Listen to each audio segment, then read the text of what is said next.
Hello and welcome to Inflection Point Conversations. I'm Michelle Obeda, an art director and 3D artist. In this podcast series, I'll be interviewing experts in the fields of art, architecture, and visualization.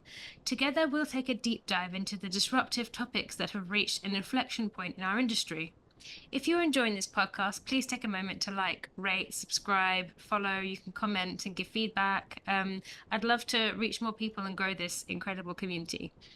Today I'm talking with Jack Fechino. Jack is a multidisciplinary artist who works in 3D visualization for fashion. He graduated with a Bachelor of Fine Arts from Virginia Commonwealth University, focusing in visual effects. After freelancing with local video post-production houses, Jack worked for West Virginia University to help develop novel uses for the Microsoft HoloLens. He then switched to architectural visualization in Richmond with a studio called RenderSphere, where he specialized in lighting and compositing renders into site photography. In 2021, he moved to New York, where he worked freelance Arch Viz, product visualization, and additional renderings for various industries. Last year, he started an associate position as a 3D artist at Michael Kors in the 3D department, where he's learning a lot about the fashion industry. In his free time, he enjoys photography and collecting notebooks he'll never actually write in. Welcome, Jack.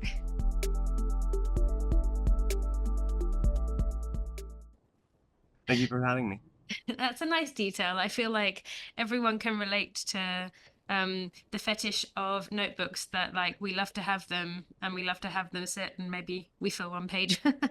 Have you always kept notebooks? Is that something that you like to do? Do you like sketching or writing? Both. Well, I started collecting sketchbooks my freshman year at VCU, just because we're always told, you gotta always be drawing something, fill up your sketchbooks, and it's kind of, even if I might not sketch as much, it's kind of a habit that you still get where you think, oh, let me get another one because this one I'm going to fill up. Yeah. Virginia Commonwealth University, right? That's where you studied Bachelor Yeah. of Fine Arts? Mm-hmm. Yeah. Tell me about that. So you were focusing in visual effects. Did you have a plan to go into VFX? Oh, absolutely. Yeah. I think that when you're 18, you think that anything you plan on, you can actually, that's going to happen. So I grew up watching a lot of television science fiction.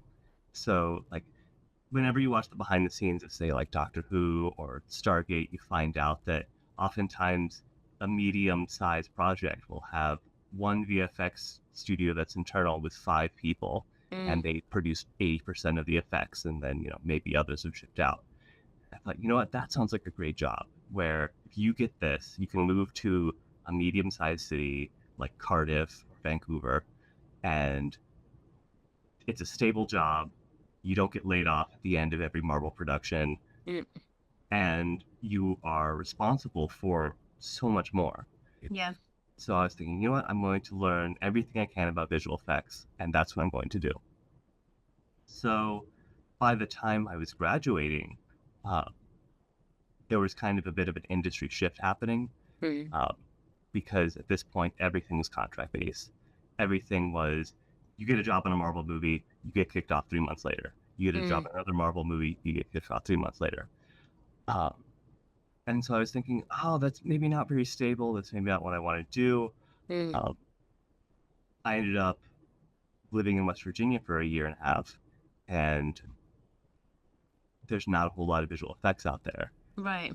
But I figured there might be an opportunity because there's a lot of artists out there. So I ended up going to every building at the university there, thinking maybe you need an artist for something.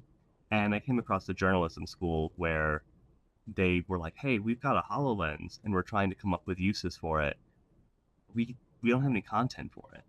Mm. And so I found out that even if you can't get a job working on the thing that you want to do, you should usually find a way to do the thing you want to do and make it fit to the situation you're in.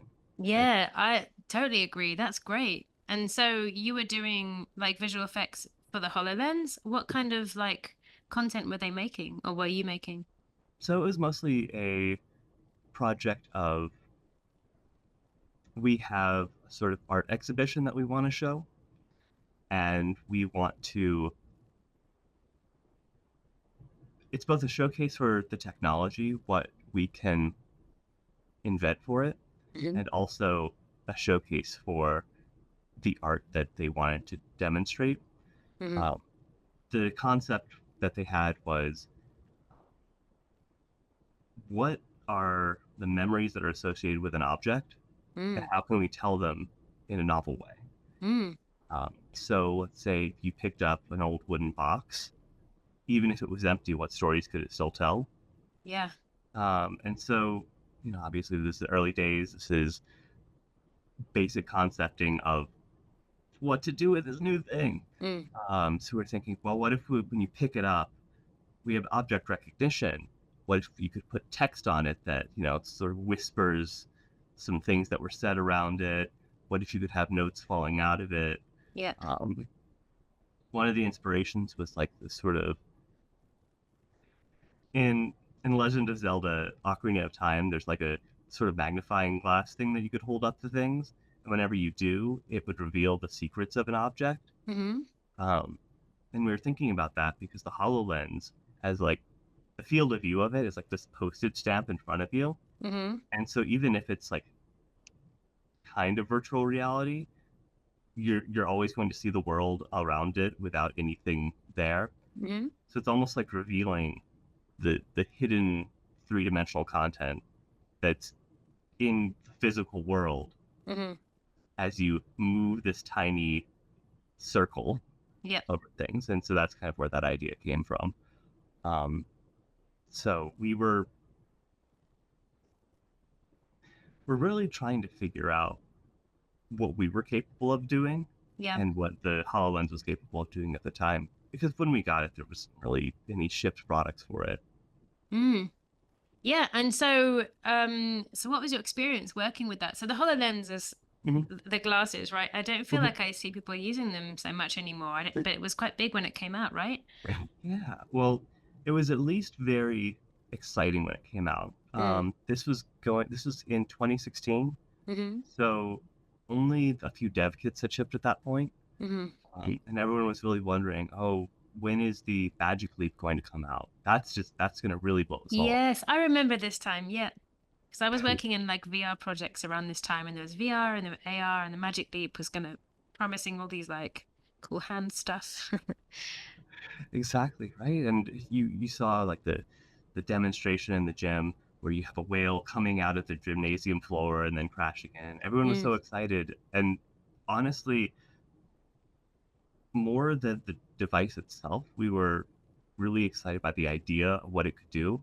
Hmm. Because we only had maybe one prototype in the office, so Right. most of the time we were just concepting what will we do once we put this in the HoloLens. So much of it was just, let's get it to run on a phone. Yeah. We don't even know what it's capable of. Let's get it to run on a phone. If this experience can run on my old Android, it'll definitely run on the HoloLens. So you went from there to architectural visualization. How did you get into Arch Viz, and what interested you? What really interested me was I really liked environment design. Mhm. Uh, One of the things that I started doing when I was working on HoloLens was, if you're working on a phone that's kind of an AirStats HoloLens, like it's you have to make do until you get there. Mhm. So much of the HoloLens is not just the content, but the context of the content, what's around it. Mhm. So I started building all these little galleries that would mimic the building where we would show off this experience. So I would have like a cutout image of a dress that somebody had from the 1920s, and I would put it on planes and I would make it sort of glow, and it would be floating in the middle of a gallery. So now I have to make the gallery that mimics the building. Mhm. And I had so much fun making the gallery that I kind of thought, this is really where I want to be. And as I got more and more into environment design, I found out that if you do architecture visualization, you can design these environments, or at Mm. least produce the environments. And it doesn't have to be for a game. It doesn't have to be for VR, but you're still doing it. Yeah. Interesting. So you got into the architecture through making making visual, making I guess the environments for VR. Like you got through it's sort of almost like the other way around to what most people do, which is kind of interesting. That's cool. Did you enjoy working in Arch Viz? Yes, yes, I did. I thought it was a really good time, especially when you get to talk to all of these people. Like you said, I came into it completely the reverse. So I got to learn so much about architecture, how to plan things, how to how to see the world like a Mm-hmm. person who constructs buildings. Mm-hmm. Uh, I know that seems kind of strange to say but when you spend so much time looking at things from the fine art perspective of, oh, I just want to make sure that I render this realistically. I want to make sure if I take any photographs that I have the correct exposure, the lighting is good. Well, then once you do all that, and then you come in and see, okay, what does an architect see? Okay, I want to make sure that the brick is has the proper grout lines. I want to make sure the columns are showing. I want to make sure that any repeating details are really showcased here. And so that was really fascinating to learn. Uh, I also really enjoyed just going over design documents. Mm-hmm. So much of 3D up until that point was me just looking at an object and thinking, okay, what are the basic shapes that this is made, and not, okay, how's this constructed? Mm. Yeah. So you sort of went from like, I guess, micro to macro in a way. Mm-hmm. You were looking at objects that were smaller, and then you started to look at like the environments that were around it. Exactly. Yes. And So you moved in 2021 to New York, you came, where you live now, and you went freelance at the time. What brought you to New York? so at the time, I had been working remotely with a studio up in Seattle, and my wife had gotten into two different schools, one in Seattle and one in New York. And this was just at the tail end of the pandemic. So we kind of figured at this point, it would cost the same to move to Seattle as it would to New York. Hmm.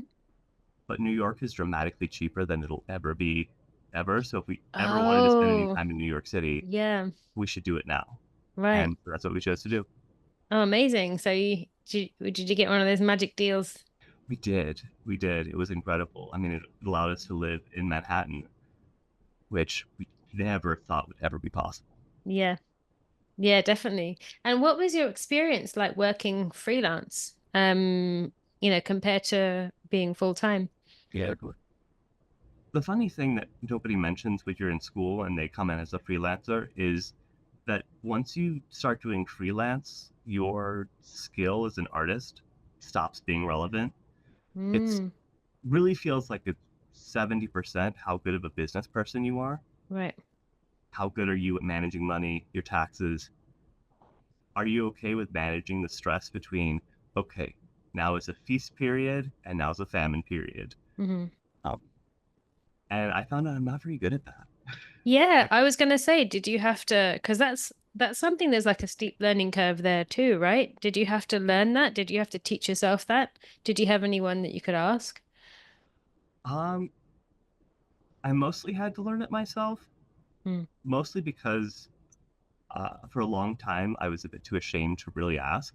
mm, Um, I did get pretty lucky though because my former employer at Rendersphere ended up being one of my biggest clients. that's great. Yeah. I feel like I hear that a lot, like previous clients, because you already have that relationship. Mhm. I guess the thing with freelance work is that it takes time to build a relationship to get continuous work. Um, and somewhere where you worked already, they know you, you know them. So tell me more about like did you like what was it like starting to feel like your art wasn't progressing as an artist? Like, how did you feel about that? Um, there's a bit of a shock initially when you go to apply for places and you realize my portfolio hasn't changed in 3 years. Yeah. Um, Either because all of your work is somebody else's, either usage rights or somebody else directed this so much that I can't feel confident saying, look, this is me, these are my decisions. Hmm. Um, What was it like? You said that when you go freelance, you realize that it's you sort of pause your progression as an artist because you become a bit more of a business person. Um, and I'm wondering what that's like. And it's interesting that you brought up the portfolio actually, because I feel like that's for any artist, that's a really good marker of how you're progressing. I've always felt that too. And I remember someone telling me when you work in a company, you should try and get 3 images every year that you're happy to put in your portfolio. And if you don't feel like you're getting that, then you're not progressing. And I think, I mean, have you found that to be true? I guess like when you're continuously looking for work, you're always updating your portfolio. So you're very aware of your progression, right? mhm. Yeah. And that must be frustrating. Did you get to a point when you felt frustrated enough that you wanted to go and find a full-time job? Absolutely. I did feel that, a lot of my work that I do when I'm freelance, I'll work so much harder than I need to on Mm, things because I find that I start to make myself a client yeah. where the client's unhappy because I'm trying to push my idea of quality. And what I'm really doing is I'm selfishly trying to squeeze it so it'll look better on my portfolio. Mm, And as a result, I'll end up working 2, maybe 3 times as hard for something I don't have to because I'm just thinking, no, it's got to be for my portfolio. My portfolio's got to look better.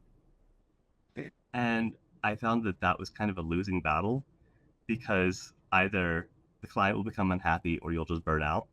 yeah. And then it doesn't make financial sense, right? Exactly. You find No, that you're and like spending way too long. exactly. You'll quote on a project base, and then you'll go dramatically over the amount of hours that you quoted for it. Yeah.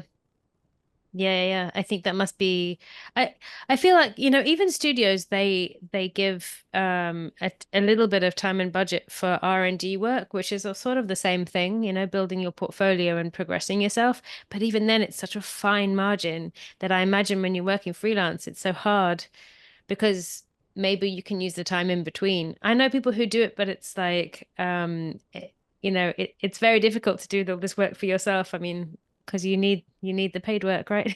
Hmm. So then eventually you got a job as a 3D artist at Michael Kors doing fashion visualization. So when was that? Was that about a year ago? Yes, just about a year ago, maybe 18 months, Yeah. given when I first started reaching out to them and trying to see if they were looking for somebody, but just about Yeah. a year ago now. What Um, led you into the fashion world? to be honest, it's because a friend was Mm. already working there, and I kind of had to do a double take. Wait, so you're the fashion brand, but you're a 3D artist? They went to the same school as me, the same program as me. I know what they can do, so I had to kind of figure out what does it mean to do that. Hmm. And so I met up with them, and it seemed like a very interesting extension of what I'd already been doing. It was product visualization, Yep. and I'd already done a couple product visualizations as freelance Hmm. and some with contract, and it seemed like a natural place to be. Yeah. What kind of product work? So I guess for Michael Kors, you're modeling bags and shoes and clothes as well? Mostly bags and shoes at this point. Yeah. They do like to keep it where there's the accessories and footwear division, there's the ready-to-wear division, there's the runway collection. Um, there's some cross-pollination, but there's not a whole lot of um, going outside of those divisions. Mm. Are there 3D departments for each of them or just for the accessories? There are 3D departments for each. Wow. They all have their own specializations and their own capabilities. Mm. Um, I would say ours is probably the most traditional 3D. Yeah. And did you have to learn? I mean, you said that you already did product visualization before. Did you have to learn something special for, like, for example, the clothes and bags specifically? Did you have to learn how they're constructed, the detailing? Absolutely. The people who run our department are all from the design and uh, the design side of it. Hmm. They learn 3D themselves, but it's kind of like when an architect goes into learning 3D Studio Max and starts doing their own visualization. They come from it knowing, okay, this is how it's constructed. This is how anybody who knows manufacturing would manufacture it. Um, I can spot somebody who is just doing it as an artist from a mile away, and so that's who we came in and learned from. Uh, we already had the experience of doing 3D, but Mm. now we had to learn. Okay, what what is this kind of stitch? How are these bags structured?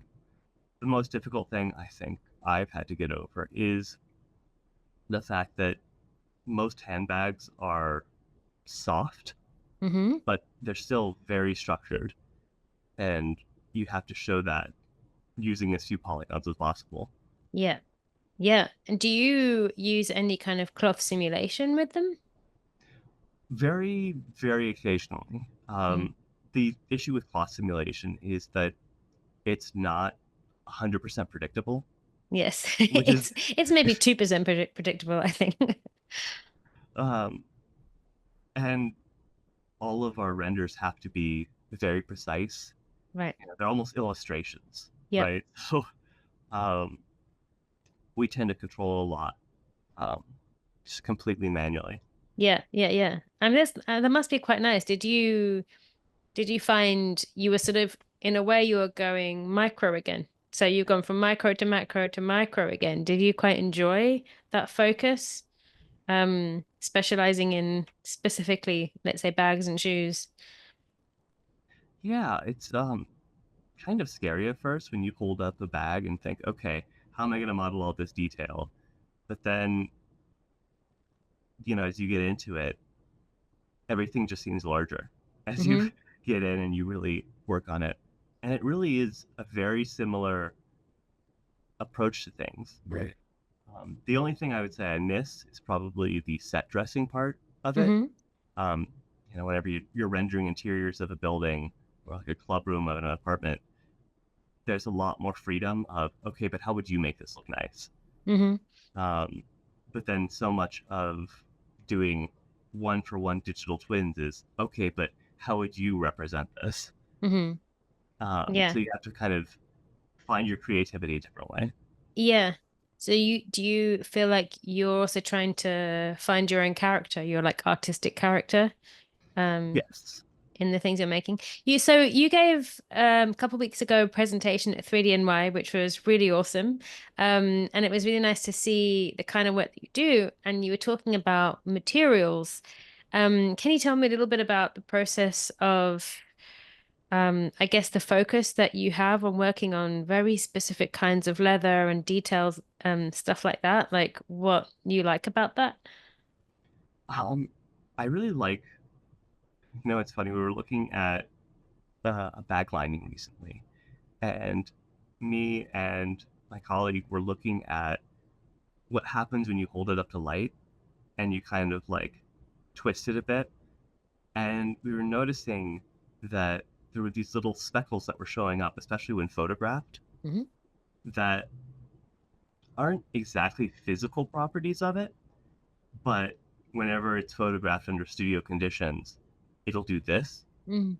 And we were just kind of spending a couple hours figuring out how to represent this exact fabric in the material. And we're only using a couple channels because we try to standardize as much as we can. And so what she ended up doing was adding in a bit of noise and a bit of metallic into just a nylon cloth. Hmm. And it looks flawless now. Mm. I wouldn't say it's physically accurate to what it does, but visually, it does what it does. And it's not as conceptually creative, I would say, as when you see these people using Substance Designer and they make a swamp and they put some skulls inside the water, and then they put some nice rocks and maybe like a little bit of spray paint. That's a giant 8K material that tells the story. That's very, very impressive and so much fun to do. Um, but if that's all you see, you kind of forget the joy of just being like, I'm going to recreate this thing exactly. Mm-hmm. Seems mundane on the outside, but there's a lot of little creative things you can do Yeah, just to kind absolutely. Yeah, I feel like also architectural visualization, depending on your job and depending on the kind of work, like I'm working in for a practice in-house at the moment, and it's interesting to see the focus that they put on the actual materials more so than in when I've worked in studios. And there is this great joy in, I guess again it's getting very like micro focused. You're like, how do I get this, slate material to look exactly like this one that I have in my hand? What do you think that you've brought from like skills that you've learned in Arch Viz and VFX and working in like mixed realities? Do you think there are any skills that you've been able to bring into the fashion? I would say the biggest skill I've learned in working in everything from visual effects. I've worked in advertising a bit. Hmm. I've shot video for people. Um, I've done like some photograph campaigns. Is flexibility. Hmm. Um, Way back in high school, when I was learning guitar, my guitar teacher would always say, okay, if you can learn how to play a chord once, you need to learn how to play it four other ways, because on a fretboard, there's 5 ways to play everything. Yeah. And sometimes you're like up here and you can't get all the way down here to play this, so you got to like find the closest one. And it's kind of funny because that really applies to so many things. Is that you know the brute force way of doing it, the exact way that's right, is frequently going to be much more inefficient. Hmm. It's going to be just sometimes it's not even possible, but there's usually a very simple other way to do things that will save you so much time. Yeah. You know, when you're doing ArcViz and you're rendering in Corona, you'll be like, okay, well, this is due in 4 hours. I don't have time to re-render the entire scene. Just Photoshop it. Yeah. So much of things can be just draw it in. And one of the things I feel like I bring is that there's a lot that there's a hard way to do things and an easy way to do things. If you can figure out the easy way to do things, you're gonna serve yourself a lot better in the end. Yeah. Do you think that's probably true of like most kinds of 3D art, I suppose? Absolutely. Um, there's a lot of things that scare people when they first hear about it, but if you kind of can take the plunge, or if you've already been forced to do it before, it's not that scary. Things like using splines to model things that repeat. If you have built a million fences in Railclone, how's that any different from making, you know, a strap or like a zipper or anything that repeats? You can Yeah. just like there's a way to figure it out. But a Yeah. lot of people will say, but that's not the way I learned it. I learned that you have to place these things individually, otherwise, you know, and they'll come up with a superstitious reason like it won't look natural. Yeah. Interesting. And now you've done like 3D modeling and various different disciplines that you can see actually there's so many ways to do this. Mhm. You feel like that's kept you flexible. I think so. I'll get a couple funny looks when I'll do things like change up all of the keyboard commands, Mm. but it's funny when you only learn one software, learning another one is really scary. Mm. I remember I first learned Maya in 2012, I want to say, and that was the only 3D software I'd ever touched for years. And then I had to learn 3D Studio Max, And I learned Blender at the same time because I thought, you know what? If it's not that scary to jump from one to the other, it's not that scary to learn another one. Mm-hmm. And then you learn, you know what? Hey, I kind of like how 3ds Max lets you use the lasso tool so easily. So I'm going to start using that more. Or, hey, I really like how both 3D Max and Blender would use the number keys to decide polygons, faces, objects. I'm going to bring that to Maya. And then you end up having all these weird keyboard commands. But the reasoning behind it is, well, I've tried everything else. I've seen that this is easier. Yep. Do you think that AI will play a part in fashion visualization at some point, or does it already? Do you use any AI tools? I don't myself. However, I have seen that what some people are doing is they're using AI to kind of just to kick the tires and just test out, okay, is this concept at its most base form viable in any way? Mm. Um, they'll kind of see, okay, maybe this has something to do with it, maybe this doesn't. But then after that, they kind of let their own skills and creativity go on from there. Um, Mostly because the people who will use AI that I've seen are the designers that actually know how things work, how things are put Hmm. together. And a lot of AI is from people who either have just photographed things that exist or people who have drawn things that aren't paying attention to, okay, well, what patterns do we need for this? What material actually acts like that? So a lot of it is just kind of, okay, well, these are the shapes we like. Hmm. Let's go from here. Um, for me personally, I see that as the fun work. Mm. And even if it produces worse results, most of the time that I'm using um, doing things that would involve AI, I'm doing things for free Mm. for my own personal work. So I want to be the one to do that. Yeah. Um, but a lot of times I'll use AI tools mostly just for the things that I've just got to fill in. Yeah. You need, oh, I cropped wrong. I need to fill in the space. Or for me, honestly, the best thing for AI is noise reduction. Right. Yeah. Yeah, that's incredible. And the tools that also add detail. Mhm. I forget the name of one that I saw recently that was really incredible. You can do a render and then you can sort of just add detail automatically. Yeah, noise reduction is pretty good.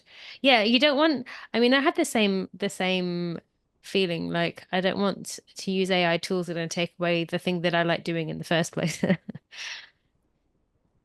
What do you think? So you've talked about that you enjoy making the environments. Do you see yourself mixing those two things, like putting, let's say your bags and shoes into an environment? Like, do you want to like in VR or in like some kind of mixed reality setting? Do you see that as like maybe something that you would do in the future? And, I think I would enjoy doing it. Mm. Um, the main problem that I've had is just trying to figure out what is the practical use case for it. Yeah. Mm-hmm. Um, because one of the things that is so easy to get carried away with in 3D, and especially, having worked on a project for HoloLens, is that the moment you think, okay, I can do this thing, you kind of run away with all the possibilities of what you could do. And then you have to reel yourself back into, okay, but who is going to use this? Mm. Um, while I do think it's, well, I do think it would be really interesting to put all these things in context. Um, have a fashion show in your living room. A lot of the times that you'd want to do this, you have to think, okay, but is our CEO going to put on a headset every time?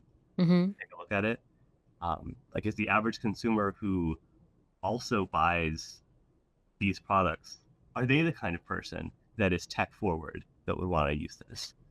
Um, we've had a lot of advancements, I would say, in the practical uses of 3D. Mm-hmm. Like, okay, we've been sending samples out from factories. We've been photographing those samples and sending them off to people to get their okay on, yes, this color works, no, this color doesn't work. We like this leather, we don't like this leather. Because it's such a very simple shift of, okay, well, you're looking at it, it's pretty much realistic looking, still a JPEG that we would have sent you anyways. But then as soon as you go, okay, now put on these glasses, or here's a mouse and a keyboard, use WASD. It's kind of like whenever you have an in the round pixel streaming demo, Mm-hmm.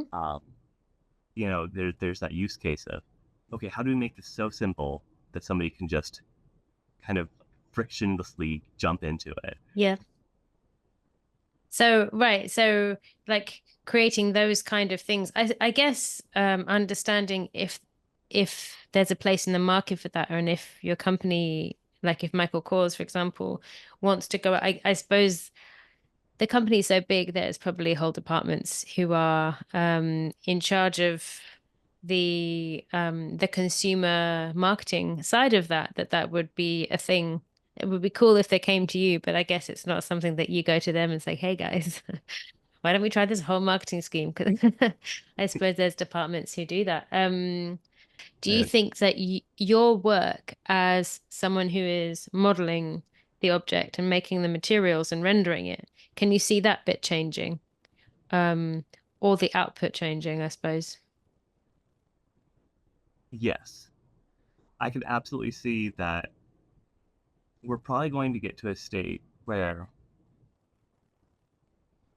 you can much better visualize the response of something. Hmm. Uh, we've seen a lot of things with display technologies coming out. We've seen a lot of things where real-time rendering is just getting so much better. Um, I think we're going to make it so that way harder cells are possible. Um, and I mean, brown leather, black leather, you know what those look like. Hmm. Um, However, there are a lot of riskier materials that, so much is just, trust me, it'll look great.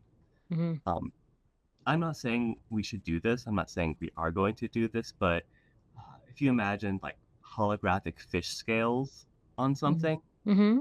if you just send that as an Illustrator document or a rendering, it's really not going to come through Hmm. because you have to see it in person. You kind of have to walk around it and do this. Hmm.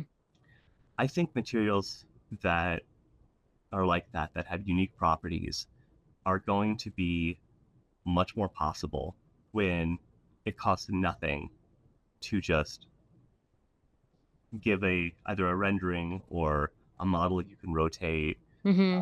Maybe you can see something holographically with like a looking glass. Um, all of those things I feel like are going to kind of come forward a bit. Yeah, yeah. Because as people, I guess I don't know the history of e-commerce, but like buying things online as that's increased, I guess people really relying on your models to understand what something looks like. So that becomes a lot, like cheaper overall if you can do it all in 3D, right? Absolutely. One of the massive benefits we've seen is if you don't have to wait for. So every time you get a product sample, it's kind of like waiting for a factory to do a rendering for you that takes however long for them to make and however long for them to ship it to you. Mm. Well, if you could have a department in-house that can get it to you in 3 or 4 days, then you have that much more time to come up with, okay, so what are we going to do for this next season? And all of a sudden your timeline goes from, cramming in Project Runway the night before to, okay, now we have dramatically more time to actually decide, okay, what, not just what's conservative, but what looks good. Yeah. And I guess with the fashion world being, working in seasons, it's like every 4 months or so, right?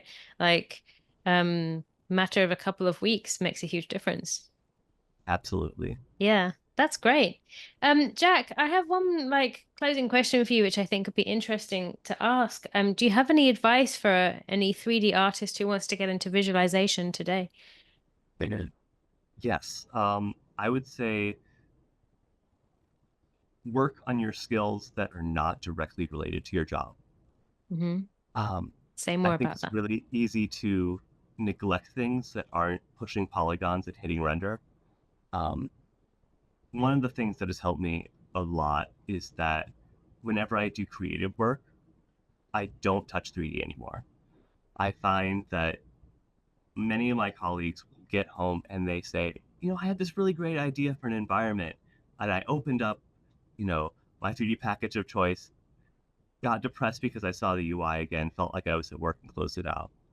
You know, I just, I've noticed that just doodling in a notebook or going out and taking photographs, you're still training your artistic eye. You're still trying to figure out what's good.